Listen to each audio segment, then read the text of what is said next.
Ya, assalamualaikum warahmatullahi wabarakatuh. Alan, kita masuk ke episode 2 kali ini bersama Mbak Inut, Mbak Siti Mutmainah dari Indonesia. Boleh Rio menyapa teman-teman. Ya, Assalamualaikum warahmatullahi wabarakatuh. Kenalin ya, aku Siti Mutmainah. Sekarang lagi belajar di LIPIA Jakarta, jurusan Bahasa Arab. Sekarang lagi di semester 4. Insya Allah. Keren banget nih teman-teman di Lipia Jakarta ini. Siapa sekolahnya siapa ini yang diinti-intikan? Oke, boleh nih. Kenalan dulu dong dari Lipia itu apa sih secara umumnya dan gimana sih Lipia? Jadi, LIPIA itu kan singkatan dari Lembaga Ilmu Pengetahuan Islam dan Arab ya. Jadi ini tuh lembaga yang dia tuh cabang dari Universitas Islam Muhammad bin Saud yang ada di Arab Saudi. Di LIPIA ini juga beraneka ragam ya. Terus yang itu langsung dari dibuat sampai langsung, jadi dikirim dari universitas dibuat ada tuh ya. Oke, Masya Allah. Kalau dari jurusannya ada jurusan apa aja nih kalau boleh tahu? Itu kan ada yang pusatnya itu di Jakarta, terus yang ada 3 lagi cabangnya itu ada di Medan, Aceh sama Surabaya. Nah, yang di Lipia Pusat ini dia punya S1 sama ada IDAT. IDAT itu nanti belajarnya 2 tahun, sedangkan kalau S1 belajarnya 4 tahun. Nah, itu ada 3 jurusan. Yang pertama itu ada syariah, terus ada lughoh, sama yang ketiga ada idari. Nah, kalau yang di cabang-cabangnya itu cuman khusus buat ida dulu aja gitu. Masya Allah banyak ya. Jadi kalau misalkan belum keterima di Jakarta bisa ida dulu di tempat-tempat tadi ya. Ya, benar. Terus nanti kalau emang mau lanjutin S1, dasar lagi di LIPIA Jakartanya, di pusatnya. Ini, ini kenapa kenapa Liti ya? Kenapa nggak ke FTDI mungkin? Kenapa kalau ini menarik banget gitu ya? Boleh dong cerita. Waduh. Pertama mungkin karena hobbies itu ya, jadi pasti tertarik gitu kan. Terus yang kedua juga emang keinginan lama, tapi banyak juga kan yang pengen ke LIPIA nih. Terus ini apa ya, berkesempatan buat belajar langsung sama dosen-dosen dari Timur Tengah. Jadi kita langsung ambil ilmu dari para dosen-dosen. Terus juga ada dorongan juga sih dari keluarga. Terus kenapa nggak ngambil STDI atau tempat lain? Yang pertama karena emang awalnya pilihannya cuma LIPIA. Terus kalau mengambil di tempat lain itu lumayan jauh gitu dari rumah. Jadi makanya nggak ngambil di tempat lain. Jadi itu ya kenapa kalian juga ya, karena tadi disebutin ada full beasiswa ya Mbak itu ya. Yes. Cover semuanya ya. Ya, mulai dari pendaftaran sampai wisuda itu benar-benar 0 rupiah. Bahkan kita dikasih sama pihak kampus mukafaah atau ya ibaratnya uang uang saku gitulah. Itu sebesar sekitar 200 rial itu buat S1, terus 100 rial buat yang IDAT. Nah, itu kalau dirupiahin itu setara dengan sekitar 850 sampai 900 menyesuaikan rupiah berapa gitu. Nah, ini nih yang pasti banyak ditanyain sama teman-teman. Jalurnya tuh apa aja sih Mbak? Apakah ada jalur khusus, jalur atau jalur yang lain gitu boleh diterangkan tuh. Ya. Jadi jalur buat masuk PIP ini cuma ada satu sih. Jadi dia pakainya itu tes seleksi gitu. Nah, itu persiapannya kayak nanti ada tes pendaftaran berkas gitu ya. Itu tahap pertama kita daftarin berkas-berkasnya. Berkas yang diminta itu biasanya kayak ijazah, SKCK, surat keterangan sehat, terus ada foto. Nah, itu tahap pertama. Nah, jadi nanti kalau udah lulus nih tahap ini, nanti ada ujian tes tahriri atau tes tulis gitu. Jadi kita kayak ngerjain soal gitu. Nanti kalau lulus di tahap ini, ke tahap berikutnya itu tahap tes syafahi atau tes lisan gitu ya. Kayak gimana kemampuan bahasa Arab kita gitu. Nah terus buat ijazah nih, ini penting banget buat di pas pemberkasan. Jadi di LIPIA itu ada kayak minimal rata-rata ijazahnya. Nah, kayak kita mengambil IDAT, itu minimal rata-ratanya 85. Terus kalau mau S1 ke IDARI itu juga 85. Terus kalau Lugoh sama Syariah itu minimalnya 90. Nah itu minimal ya, jadi bahkan kadang kalau nilai rata-rata kita tuh di pas minimal itu, misal buat ke Lugoh nilai kita tuh 90, itu kemungkinannya bahkan makin kecil. Berarti ada nilai minimalnya ya, nilai aman lah istilahnya. Iya, betul.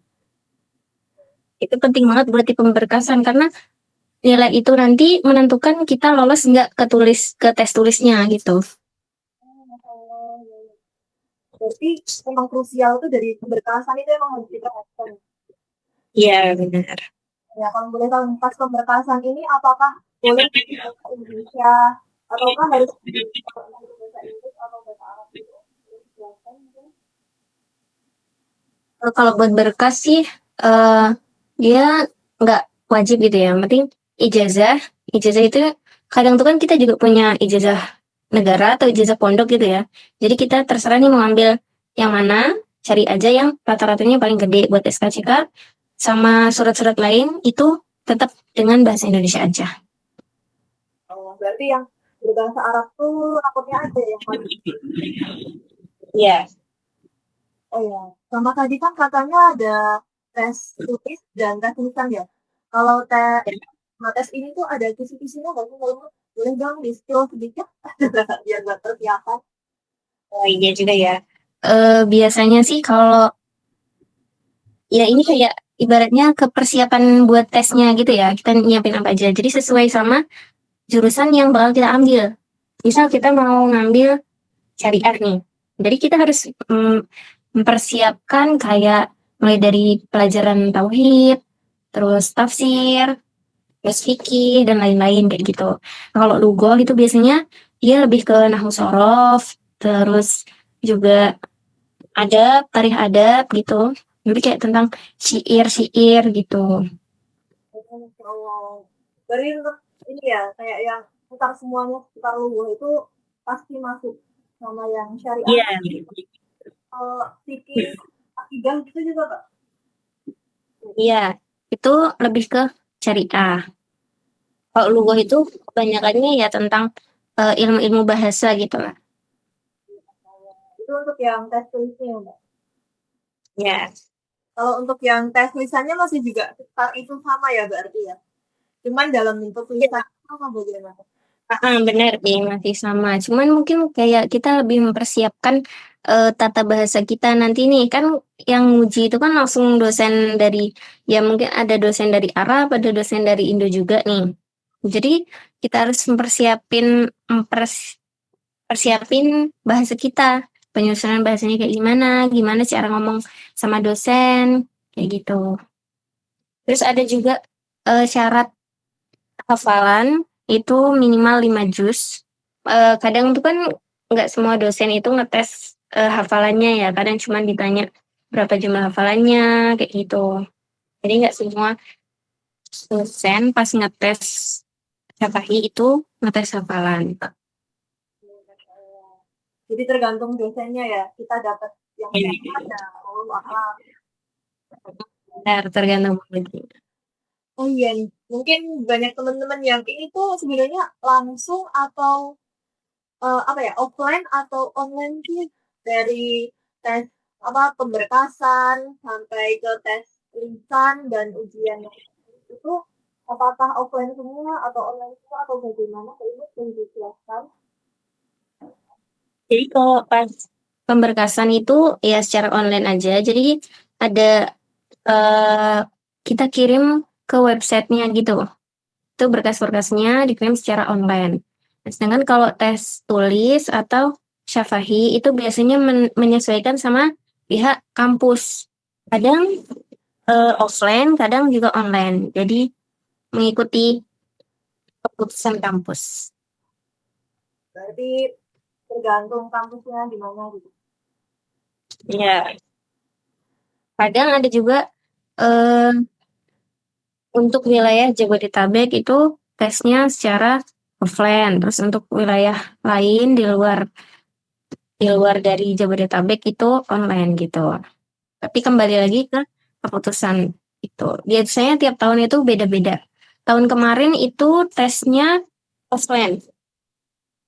Offline semuanya. Kalau tahun iya, sekali pemberkatan itu ya. Kalau pas dulu daftar itu buat khusus wilayah Jabodetabek aja yang offline. Oh, berarti emang harus ini ya, kayak perintahnya di mana tuh harus benar-benar dibaca gitu.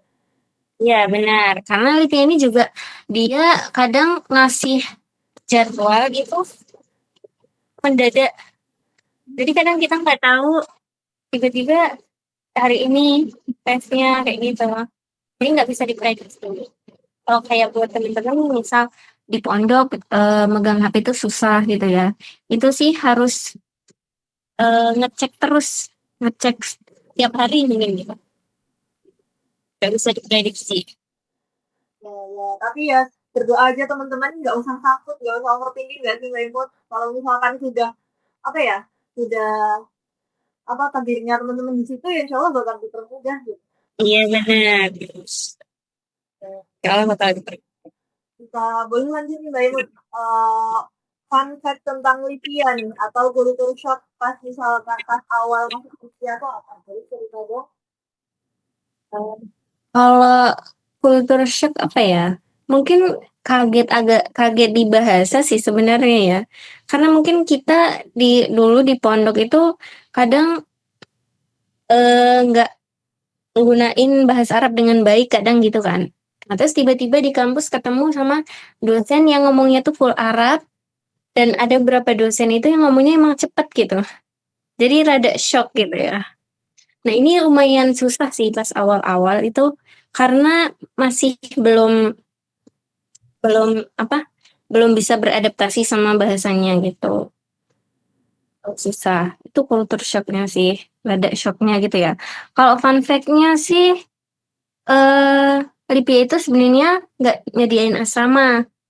Jadi mahasiswa-mahasiswinya itu ya kalau nggak ngekos ada juga ini lembaga tapi emang bukan dari kampus Lipia ya.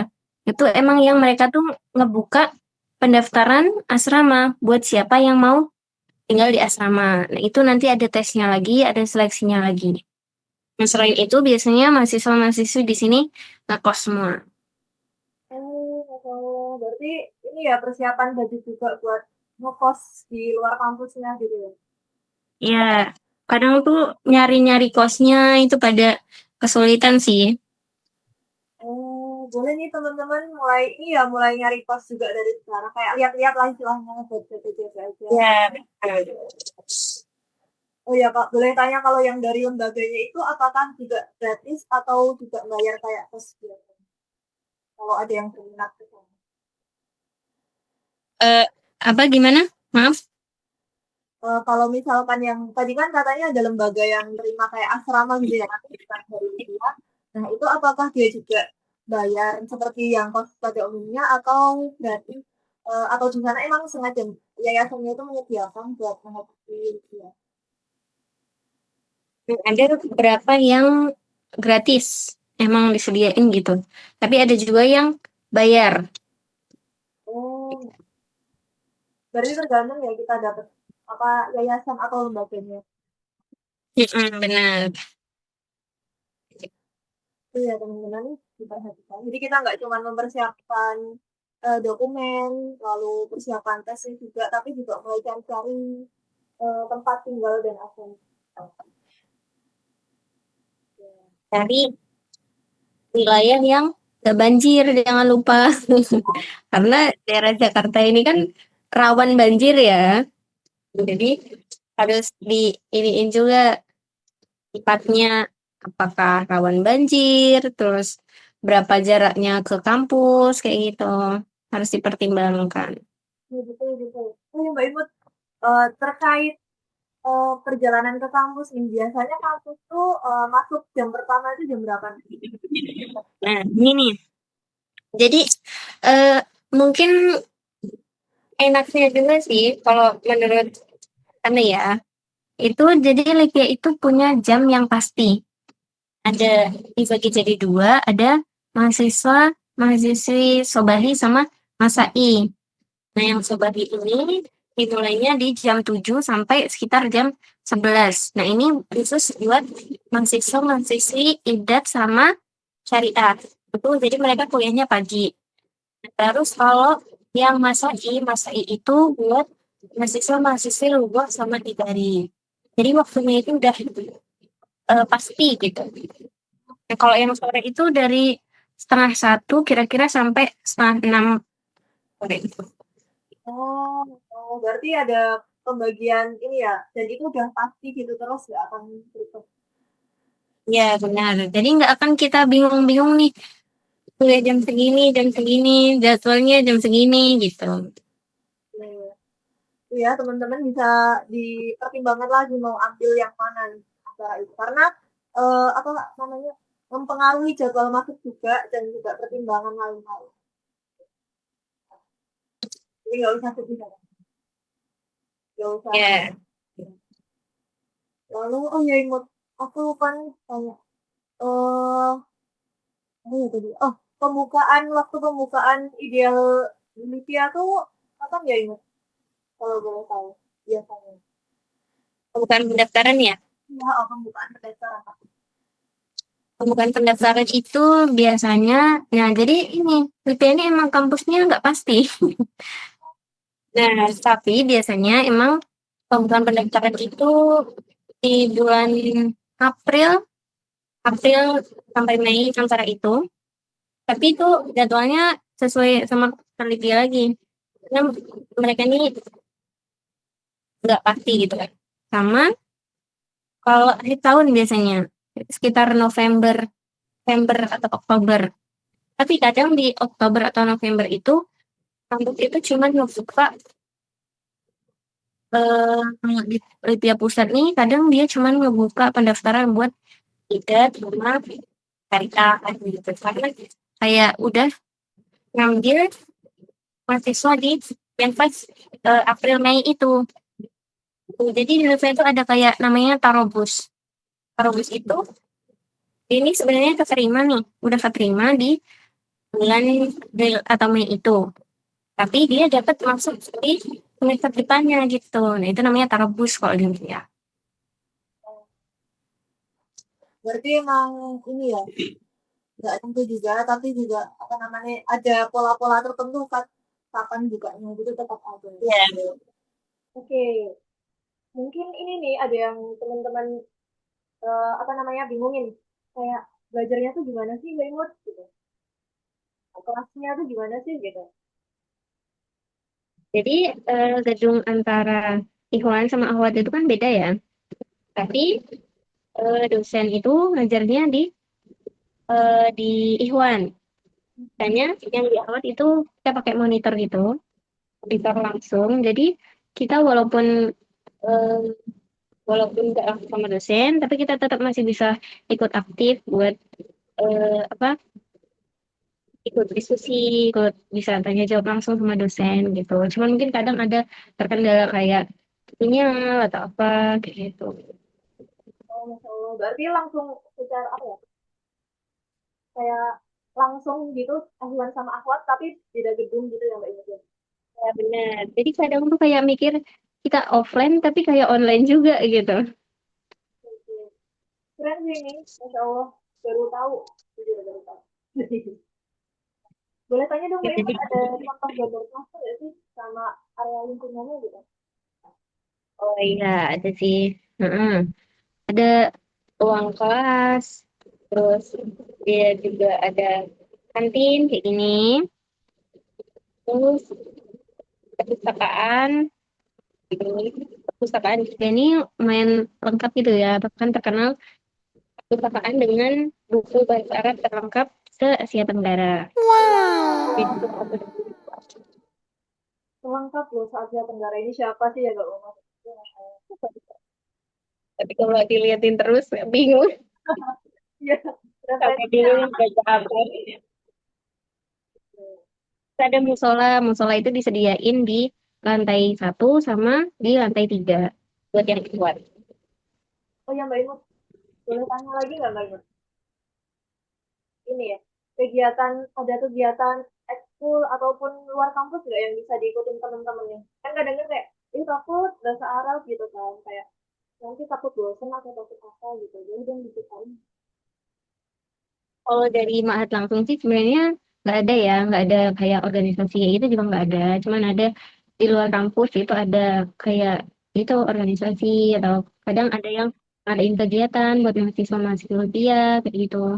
Jadi kalau emang teman-teman pengen ikut ya ikut aja di situ. Artinya kayak ada pendaftarannya gitu. Berarti inisiatif dari para mahasiswa sendiri ya gitu. Iya benar.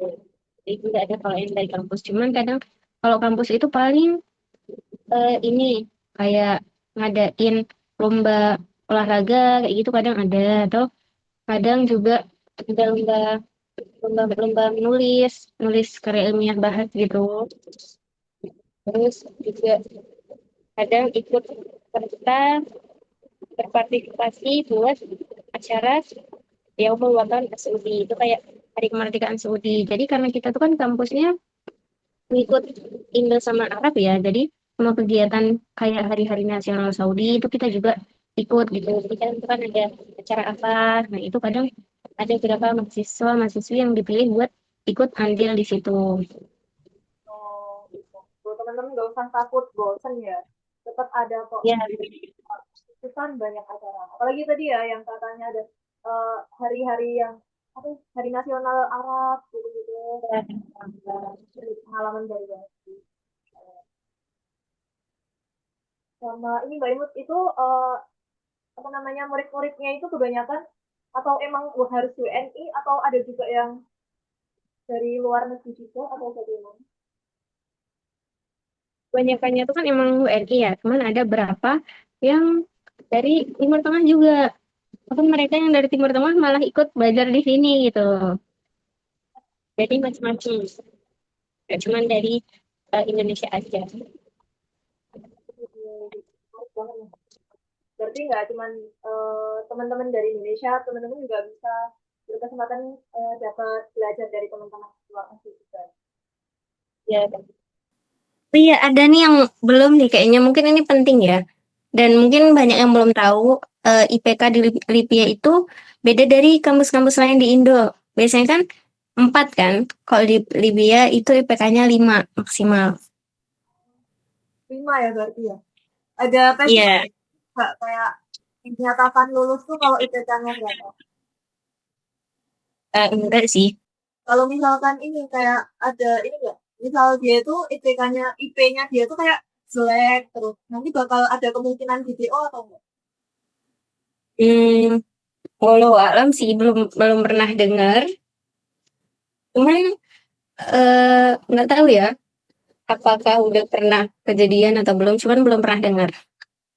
Ya, semoga aja, ya walaupun nggak ada kejadian kayak gitu, tapi aja harus diperjuangkan. Ya, ya kita perjuangin terus gitu lah. Walaupun kita udah di sini nih kadang nih masih juga ada cobaan-cobaan ya kesulitan-kesulitan karena ini kan kita pakai bahasanya bahasa Arab gitu kan, bahasa yang jarang kita pakai sehari-harinya kita gitu kan. Jadi lumayan agak susah. Kita tuh harus kayak berusaha lagi gimana buat kita tuh paham gitu. Nah, betul. Jadi tetap jangan disepelein. Walaupun itu tetap harus ingat kenapa kalian berjuangin sekolah itu. Ya, benar-benar. Ya, banyak yang Dari coba 2 kali, 3 kali, 4 kali itu bahkan belum tentu diterima gitu. Kalau misalkan kalian udah nanti udah masuk gitu ya. Oke, untuk yang terakhir nih, apakah ada pesan buat adik-adik yang mau mendaftar di sini, di Lipiang,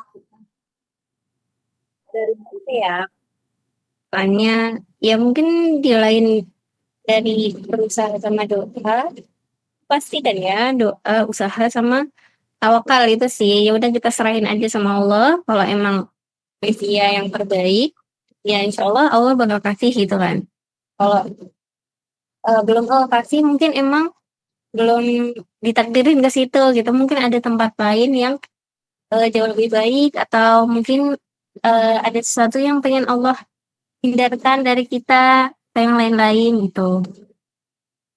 Terus apa ya? Ya semoga perjuangan kita, perjuangan teman-teman semua buat Rifia itu jadi suatu babak penting gitu ya, pengalaman penting dalam hidup. Amin, amin. Boleh dong closing statement-nya. Kasih closing statement-nya buat teman-teman. Apa ya? Closingnya udah sih, pada intinya ya udah itu tadi. Tawakal udah. Tawakal. Terus juga sebenarnya kayak nggak usah, kalau dari anak pribadi sih ya, nggak usah kayak, tapi tergantung masing-masing orang ya. Kadang emang orang tuh cuma kayak menjadikan Lipia itu suatu pilihan, satu-satunya pilihan gitu. Ada di sini ada beberapa kali dapetin dia tuh emang benar-benar memperjuangkan Lipia itu sampai daftar 3 kali, ketolak 3 kali kayak itu, tapi tetap diperjuangin terus gitu kan. Ada juga yang 1 kali ketolak, ya udah gitu nyari yang lain. Mungkin emang itu bukan yang terbaik gitu kan. Nah kalau Ana sih sebenarnya yang di kedua ini sih, kalau emang nggak keterima di situ ya udah kita cari alternatif lain gitu. Mungkin emang di LIPI itu bukan yang terbaik gitu kan. Tuh intinya udah tawakal aja deh sama Allah, percaya aja. Ini tuh ya udah dibuat buat apa namanya, apa pemaparannya masya Allah sangat tinggi sekali ya, baik dari apa Indonesia, terus ceritanya gimana, terus jadwal masuknya itu kapan aja, masuk usahanya teman-teman kan buat apa-apanya ngobrol yang pertama, dan nanti bisa bikin kalian ngerti oh strateginya tuh harus gini. Jadi kita ucapkan terima kasih. Assalamualaikum warahmatullahi wabarakatuh.